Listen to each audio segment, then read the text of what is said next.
Good afternoon, everybody. Welcome to Carrow Road. The last couple of these broadcasts have been pretty gloomy, and we've been talking about players out. There'll be going to be plenty of that again today, I'm sure, but we're hopeful that we may well be able to bring you just a smidge, just a small bit of good news from Norwich City's lineup. So turn the lights on for us. Look at that. It's almost like we plan these things, but pretty gloomy day at Carrow Road. Very grey, very dark, but hopefully Norwich City can come through what has been quite a big storm of their own in the last week. Defeats at Cardiff, defeats at Sheffield Wednesday, and now they're playing Bristol City, who also, I think, have some injury troubles as well. I think I heard someone behind us said they've got 5 senior defenders out, which is quite mega, really, and obviously pales in significance to what Norwich have got with 9 players out, and we await to see what team Johannes Hoff-Torup has named this afternoon. Paddy, as always, with the knowledge that I'm probably going to cut across you in about 10 seconds anyway. What's your anticipation for this news? Where are the areas that you think maybe he could change today? I think Amy's probably hit the nail on the head there. I mean, Mr. Slimane is pictured in their, it's only gone up in the last 11 minutes. We've got on their X account, official club account. He's in the mix. I think the expectation is he probably will be involved, which is good news because I think it was either pre or post Cardiff, Slimane was not going to be an option this side of the break. Here we go, and I can tell you, and yes, Anis Ben Slimane starts for Norwich City this afternoon in the starting 11, which is brilliant news. So Norwich City line up like this: Long in goal, Fisher, Duffy, Cordoba, and Doyle as the back four. Midfield three of Sorensen, Slimane, and Schwartau, which looks probably a little bit of a better balance, we would say, to maybe what it's looked like in the last few weeks. Marcondes, Sainz and Sienats, the listed as the front three. Whether that's how it pans out or not, we shall see. The subs bench is Mayer, Stacey, Hanley, Krezene, Mahovo, Fashion-Act, Miles, Gordon, and Forson. So yes, Grant Hanley is on the bench. So I've literally read his name. A big boost, Paddy, because there was a player there who I think we were all expecting to be out probably until the other side of the international break. So the fact that Norwich City have been able to get one back, and it is just a body, a singular body, but amid the crisis, I think they'd take anyone back, wouldn't they, at this moment in time? Yeah, but I mean, the reality is the way he was talking about that is he wouldn't be. Thank you, Daniel. Do you not care to join us? Sabotage our broadcast. Okay. But thank you. But the sense was that he would, or can only do 60 to 70 minutes. That's what Johannes said when he talked about potentially him being out this side of the international break. So if that is the case, then good news that he's obviously starting today, but probably another 60 or 70 minute shift only. So there are, and to be fair, Johannes was talking about that midweek about how they've had to almost game model the last, probably off the back of the last couple of games, what the last 20 minutes here looks like today, winning, losing or drawing in terms of personnel. And they'll certainly have to do that with Slimane because there's no way you could feasibly see him going for 90. But 60, 70 minutes of Slimane, let's be honest, is an upgrade on, without being uncharitable, some of the players who were in that central area and maybe forward areas in the last 2 games. So that is good news. It is a positive news. He's an experienced player, albeit relatively young in age, but he's got a lot of games under his belt and quality, no doubt. And we've seen that. We've seen that in those, albeit kid gloves style sort of strategy they've had to go with him because he came to the club with a hamstring issue, and that continues to be the case. But I guess given where they're at the moment, and given it's one game and then it's an international break, the risk has to be taken today. If it doesn't go to plan, then okay, you deal with the consequences. But I don't think off the back of Sheffield Wednesday and how bad they were in the middle of the park, you could err on the side of no risk with him today. If he can get you 60 minutes, play him, because what he could do in those 60 minutes could decide the outcome today.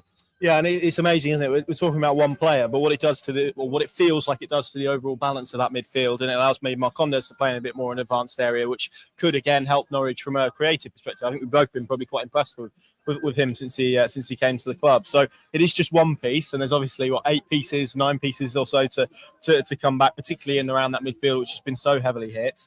But it doesn't half help that balance. I mean, you think just an injection of physicality and his qualities into this Norwich City team, it feels a lot better than maybe it did in midweek. Yeah, I mean, all those points, completely agree. Yeah, I mean, he's just, let's be honest, if everybody's fit, we've seen it. Torup wants to go McLean, he wants to go Nunes, and he wants to go Slimane. So to have one of those 3 of your frontline trio available, even if it is only 60, 70, and you might be holding your breath a little bit if it goes down and starts stretching on your hamstring areas, but at least one of those 3 are available today. That has to be a marked step from and it's harsh to sort of single out the players who have stepped in the last 2-3 games, but they are not as polished as those three, and we've seen that in the results, the good results. So, yeah, and my Connor's point is valid. I think he's far better in an attacking three. Not that he neglects his defensive side, but I don't think that's a natural part of his midfield game. He's more about pictures in front of him and creativity rather than playing in a deeper line role, which is where he found himself at Hillsborough midweek. So, question marks. We've not touched on it, but Sorensen's got to go again deep. Third start of the week when he hasn't kicked a ball in months and months and months. How long can he go? How much gas is left in his tank? So, yeah, I mean, with all of these, we'll find out in due course. But you are a little bit concerned that midfield could run out of fuel quite early on in this game, or heaven forbid they go down and they have to get off the pitch. Worth pointing out though, Fashnak, he said, was a slight doubt on Thursday. Thursday, wasn't it? Yeah, he's fit enough to make the bench. And it's just another body, isn't it? Another body in that area of the pitch, and they probably need to look to the likes of him and Miles and even Gordon and Forson, because I don't think Sorensen or Slimane are going to last 90 minutes today. Yes, I agree, and it's clearly, again, we're talking about, yes, one player coming back, but equally we're talking about a few others being pushed to the absolute limit in terms of what they're producing at the moment. I think you could probably see with someone like Callum Doyle as well at the moment, who I think we could have all done really, him having 2 weeks of rest, but he's got to go away now with the England under-21s. He's, of course, one of Norwich City's 3 players. Obviously, the other 2 are Kenny McLean and Marcelino Nunez, who are on 4 bookings as well. So that's an element to look out for. But obviously, and we hope and cross everything you've got over the next 2 weeks, that by the time we return at West Brom, we're talking about Norwich City with considerably more options, including, obviously, in goal, which I think is where we turn our attention to now, Paddy, because there's been a lot of conversation and discourse about George Long. Made another big error on Tuesday night, albeit there were other, as Johannes pointed out, to be fair, other areas before his one. There's been a lot of attention on him. For me, it never felt particularly realistic that Norwich City were going to change him for this game, because for the reasons we outlined, we're expecting Gunn to be back after the break. It's one game. I think that probably has more negative effects for him, doesn't it, than probably the upsides. And again, I know there's been a lot of talk around Archie Mayer, but it's a player who's not played above League Two level in his professional career. Yeah, no, I agree completely. Yeah. Okay, we'll look a bit silly if George Long does another, throws the ball in effectively as he did midweek. Why didn't they change it? But of the two, him or Mayer, for one game when Gunn's coming back and as you said, the longer term ramifications. I mean, for a player who's signed a new 3-year deal, if Mayer's preferred today, well, for me, that's the end of the road for George Long, really. Yeah. So that isn't of itself a reason to keep him in, but on balance, and you look at the answers that Johannes gave midweek, he's not putting it solely at George Long's door, as he said. That's not what he's about. That's not how they need to be as a collective. Even though George Long has, admitted he was at fault for that goal. So, but unfortunately, it is a pattern, and it's a regressive pattern. The amount of goals in this Gunn out spell that you could lay at his door are very concerning. And if we get any more today, then it's not going to do anything to lessen the focus on George Long as an inferior backup to Angus Gunn. Yes, agreed. Let's see, are we in a position to bring the Bristol City line-up? We are. This is how they line up today. As we said, they've got some injuries of their own to deal with. So I'm sure Liam Manning will be making that argument post-game, irrespective maybe of how this game goes. But they line up with O'Leary in goal, McNally, Viner and Pring as the back three, Urfi and Roberts as the 2 wing-backs, McGuane and Knight in the midfield with Max Bird, who I've always quite liked as a footballer, Anderson Mehmeti, who was an academy player here a few years ago, and Naki Wells leading the line, experience and trusted championship forward. Their subbench, Stefan Bajic is the goalkeeper, Rob Atkinson, Yui Fali Mehulo, Harry Cornick, Sinclair Armstrong, Elijah Morrison, Josh Campbell-Slowy and Billy Phillips. So, yeah, they've got some issues as well. And I think, crucially, Paddy, for Bristol City, it's going to be about response, isn't it? Because they certainly before the midweek game against Sheffield United, were 9 games unbeaten in the Championship, going really well under Liam Manning after a little bit of a slow start. It was a 98th minute winner, I think, from Harrison Burrows at Ashton Gate on Tuesday night. And as we've seen with Norwich and Cardiff and what they looked like when they got to Hillsborough, and obviously there's other mitigation and context in terms of what we just outlined with injuries and whatnot. But it's a difficult thing to get over, isn't it, mentally, to then go again, particularly when you've got to go away and you've got to try and get that out of your system as quick as perhaps Bristol City have to. Yeah, the parallels are there clearly between Norwich, Cardiff, and how that imploded at the death, and then going to Sheffield in that first half, and then wrapped around that the injuries. All of those elements apply to this Bristol squad. They are suffering a few injuries at the back. Manning was referencing those in his pre-match, which for me is almost more or less laying the groundwork if the result doesn't go today, because that was their first defeat in 8. So the underlying, as it was with Norwich prior to this little stint, were good, we're healthy, they were moving in the right direction. But losing in that manner, even more painful in terms of the lateness of Sheffield's winner midweek, then a long haul here to Norfolk from Bristol. I'm sure they probably flew, but we did it plenty of times last season, didn't we? Yeah, that is a long way. It's a long check. I mean, whether they did or didn't, but it's still a long way. Flew, yeah. They did, yeah. But and probably not a lot of work in between with a depleted squad as Norwich have faced. So yeah, it's got draw stamped all over it here, and I think probably if the full-time whistle goes, it's a draw. Given the circumstances around both clubs and their squads, they'd probably be quite happy with that going into the national break, because it's almost damage limitation. That's the way Torrop, what did he call it? We're in survival mode. I won't say the word, but we're in survival mode today. And for me, I just hope this place can play their part today, because they do need them. And it's cliche at times to say, the home fans can be the 11th or the 12th person, man, whatever. But the reality is they do need them today, no doubt about it. And it might just make the difference. In a tight game, this crowd get behind them as they can do, as we saw it against Middlesbrough here last time out. It can make the difference as long as they can keep 11 on the pitch. No Kenny McLean style challenges or back chat, then who knows? But to dredge a result today, given the circumstances, I think would be a very good result going into the international period. And then it's just take time out, reset, and come again, hopefully with your senior players, or as many of them available the other side for West Brom. Yeah, agreed. And clearly, I think that game, and actually this run really feels like it's been sort of you can wrap all of it in mitigation, because there's quite clearly a difference between how Norwich City were doing prior to all of these injuries to how they've been doing post. And I think you don't need to be an analyst or anything like that to see that. And it's quite interesting what Torrop said about this, or trying to make a more open game. And you think about what Tuesday night was, where Sheffield Wednesday were happy to hand them a lot on the ball, and they were toothless in quite a lot of that game, really. I can't recite off the top of my head the statistics, but certainly in terms of attacking numbers, they were inferior.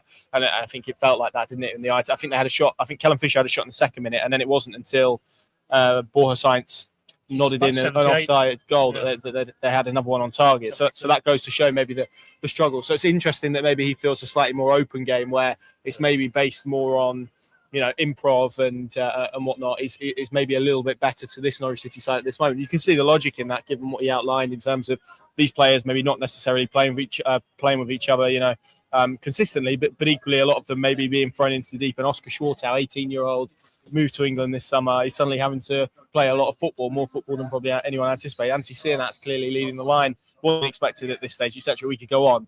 So it does feel like a more open game probably is going to be beneficial for Norwich if they can create that. But also Bristol need to play their part in that from a Norwich perspective, and by that, Sheffield Wednesday were very content to sit in that low block. Norwich could have played all night along their defensive third halfway line. And they were very happy to let them have the ball there. But then they countered, the first goal counter, second goal free kick, but it led from a counter, just a hopeful ball really into the channel. And today I don't think Bristol will adopt that setup. That's not how Manning likes to play. He likes to control the ball, doesn't he? He's about possession.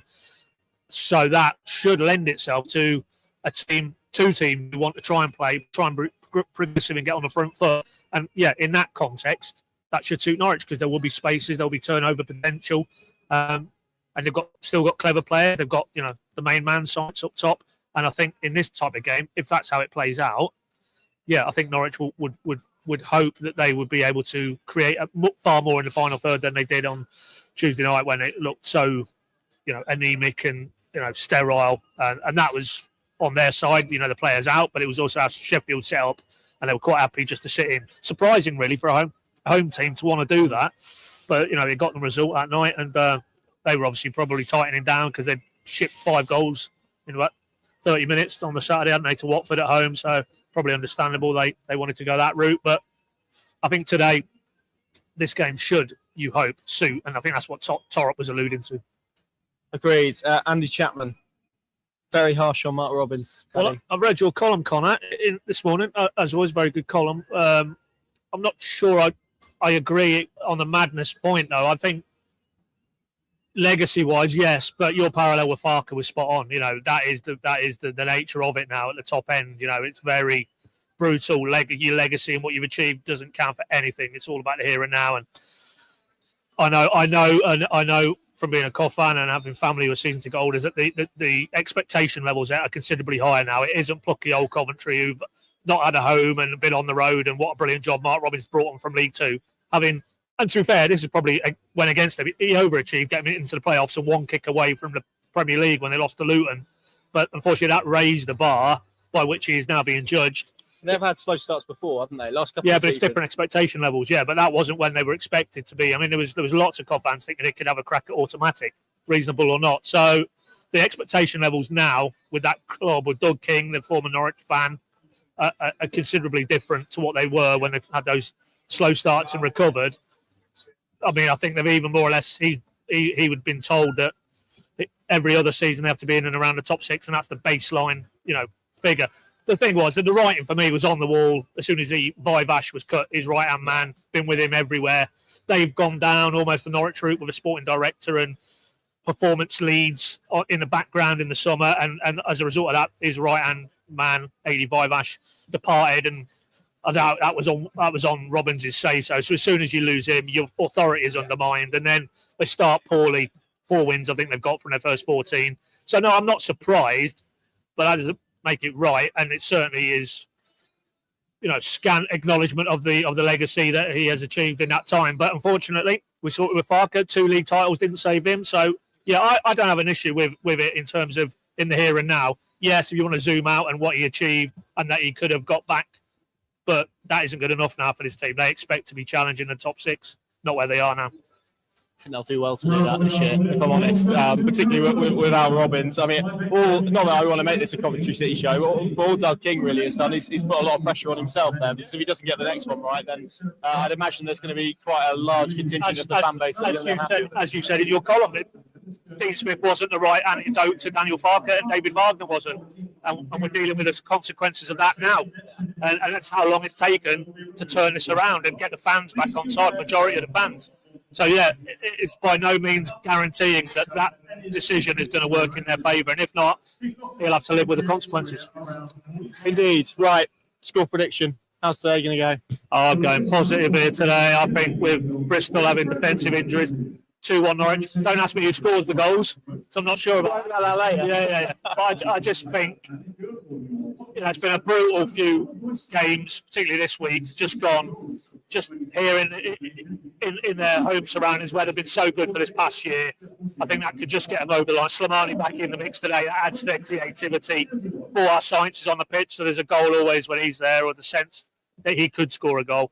I'd like to see Callum Dole step forward today. I think he's gone backwards, really, and that's another whole podcast we could get into. But players who've been good in this season so far, step forward today, get back to those levels, and then, 2-1 Norwich. You?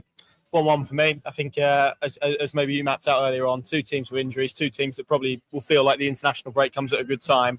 I think people know I'm not the biggest fan of international breaks, but I'm quite looking forward to this one, given what we've seen in the last week or so. So, yeah, I'm going to go for 1-1. And I think that would do enough just to get Norwich City through relatively unscathed, obviously, and hopefully no more injuries on top of that as well. Pinker.com is the place to go. We'll guide you through this afternoon, bit during the game on the live blog. Afterwards, Paddy will be speaking to Yannis off Torop, and we'll bring you all the analysis and reaction and fallout thereafter. Enjoy your afternoon, be it here at Carrow Road or elsewhere. And let's hope for a much more positive afternoon than perhaps what we've experienced in the last couple. Thanks for watching. See you soon.